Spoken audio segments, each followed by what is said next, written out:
So obviously the current relationship is not in a good shape, certainly. We all thought that given the personal relationship that Prime Minister Modi has developed with President Trump and the fact that President Trump really respects Prime Minister Modi, we thought that an India-US trade deal would come quite early. In fact, we were one of the first off the block to actually visit the US and to give them the first draft of our trade deal. But unfortunately, that has not happened. US officials are trying to put all kinds of pressure on India. But India, I think, is a very proud nation.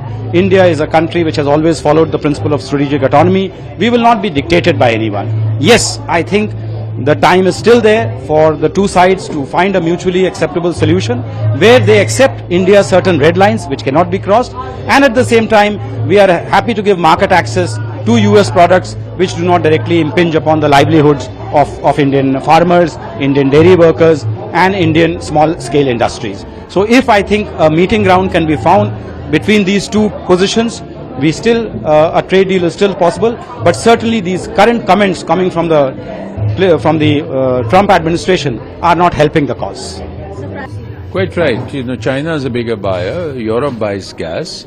So I think this is a way of sort of wanting to coerce India's policies in a larger fashion, not just about Russia or oil or even trade for that matter. So I think this is a moment when India has to maintain its strategic autonomy, its own decision-making space, and for that we may have to suffer some short-term, losses. We might find things difficult, say, in exports, but I think we'll come out of it. This is a time to go back to the drawing board and think of alternatives.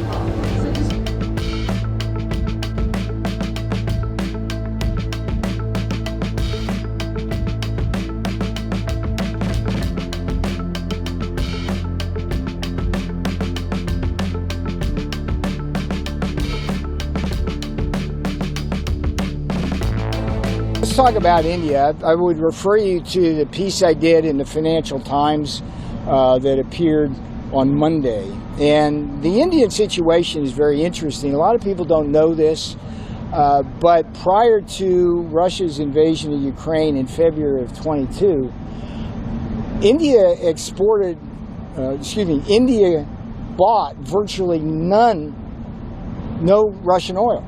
Let me say it again. Prior to the invasion of Ukraine in February 2022, India bought virtually no Russian oil. I mean, it was like 1% of their needs.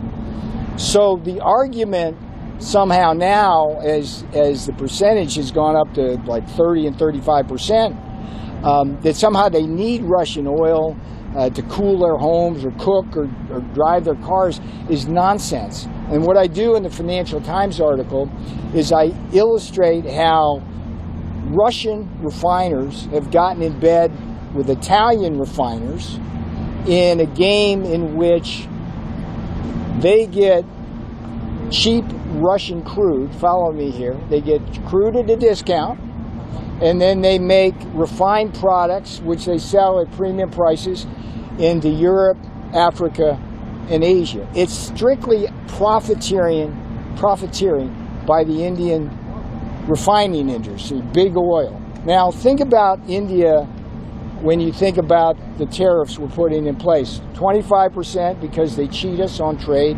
25% because of the Russian oil. I ask you this, what is the net impact on the Americans because of our trade with India? Well, let's think about it. They have higher tariffs, there are Maharaja tariffs, higher non-tariff barriers. We run a massive trade deficit with them, so that hurts American workers, hurts American businesses.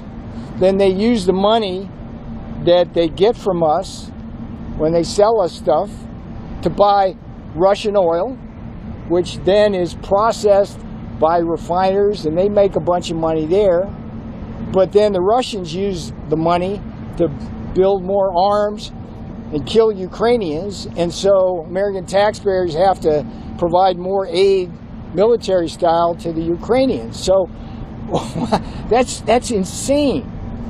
And President Trump sees that chessboard beautifully, and you guys need to write about that. That's what's going on there.